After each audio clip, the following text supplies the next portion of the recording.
In this video, we're checking out the Shades of the Past Hot Rod Roundup, an event that's been going on in the Smoky Mountains for the last 39 years. And unfortunately, it's coming to a close after this year's event, and this is the last one.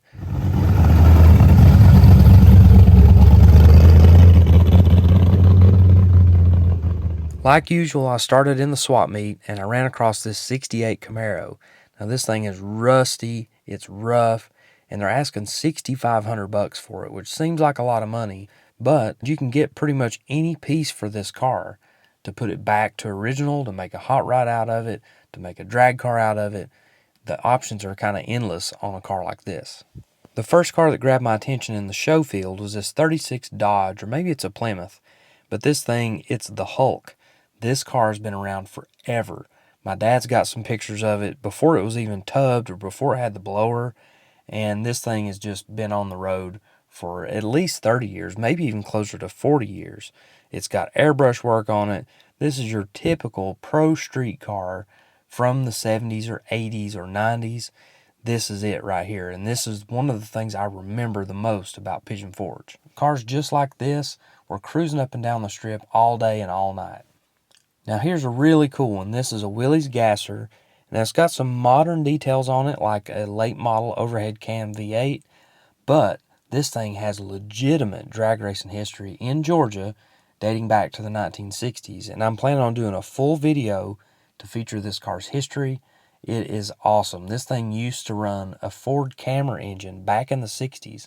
It was an A-gas car. He was running up against Gene Cromer, Bunky Bobo, all those guys back in the day, and this car still exists, and it is a beautifully restored car that totally pays tribute to the gasser days with a little bit of modern stuff thrown in the mix. I'm also going to give you a quick walk around of the Magnificent 7.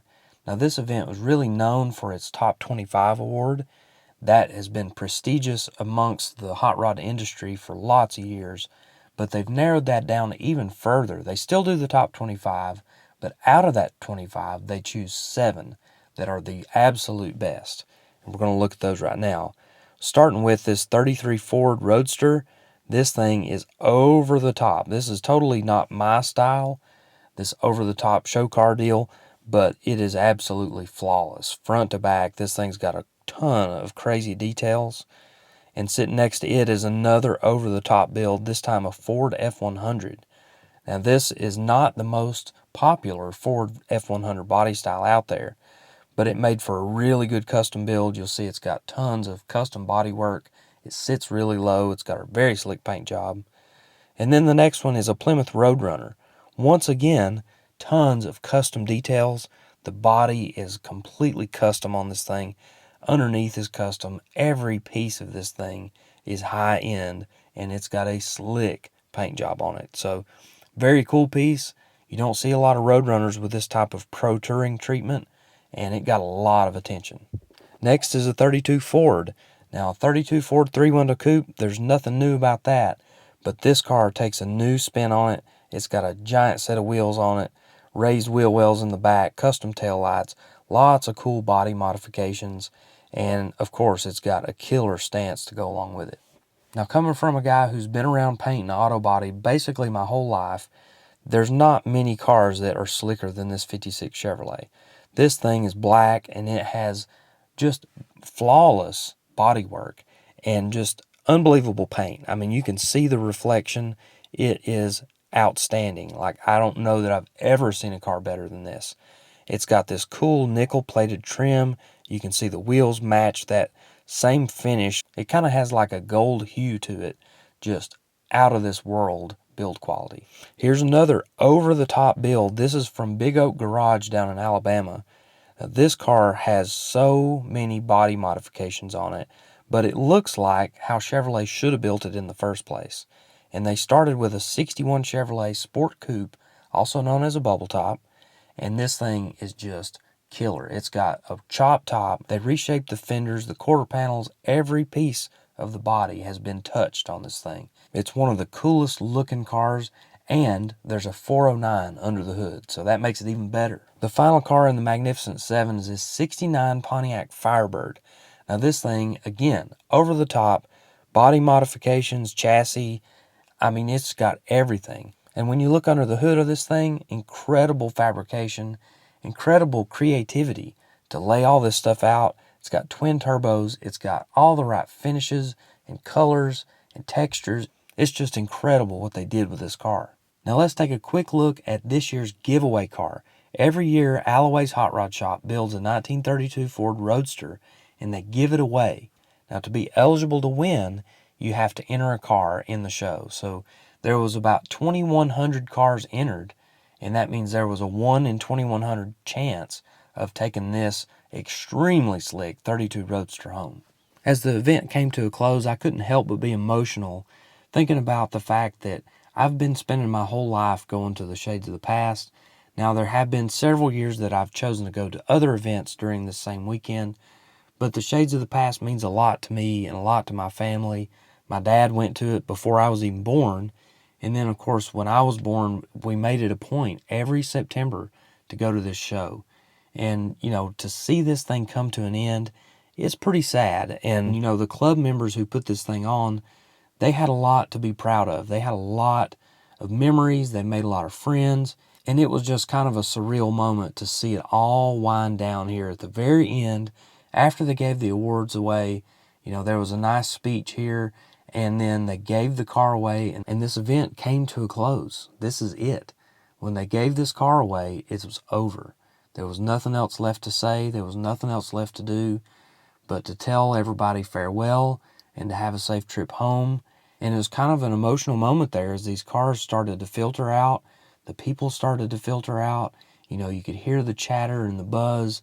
Everybody was still excited about this event. 39 years later, people still love this event and they're sad to see it go. And, I just wanted to put this video together to kind of pay tribute to the legacy left behind by the Shades of the Past Hot Rod Roundup.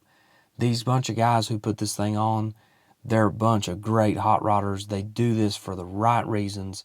They raise a bunch of money. They're not out there just trying to get rich. This event has been something special for all of these years.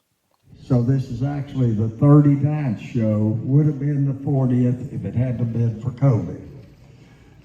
Our relationship with Dollywood over the last 10 years has been very good. They have gone out of their way to help us with everything that we needed. And we really appreciate Dollywood for that. However, this year was our last year on our contract. And Dollywood feels like that they need to do some expansion and do some things with the park, keep it open later in the year and everything. So no contract, we decided at Shades of the Past that this would be our last car show.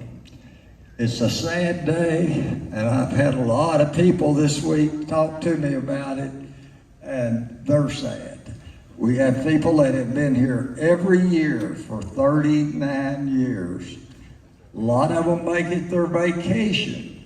They come, bring their family, and stay the whole week just for this car show. We're proud of it. We think it's one of the quality car shows in the United States. And one of the things that you all have done for us is provide a lot of money for charity. And like I said a while ago, that is so important to us.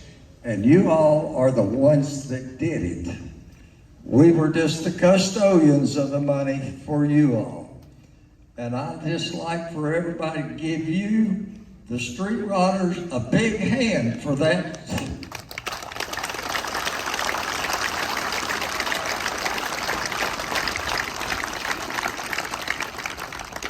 And now to wind it down, give the car away.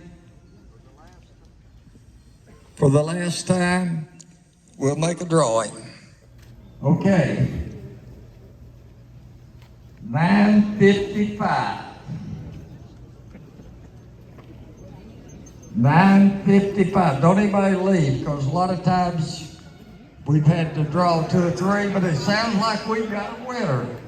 Now we'll verify, because he has to have a positive ID, and it has to be registered to whoever is saying they're the winner. Thank you so much. Please be safe on your way home. We've enjoyed 40 years. Thank you so much.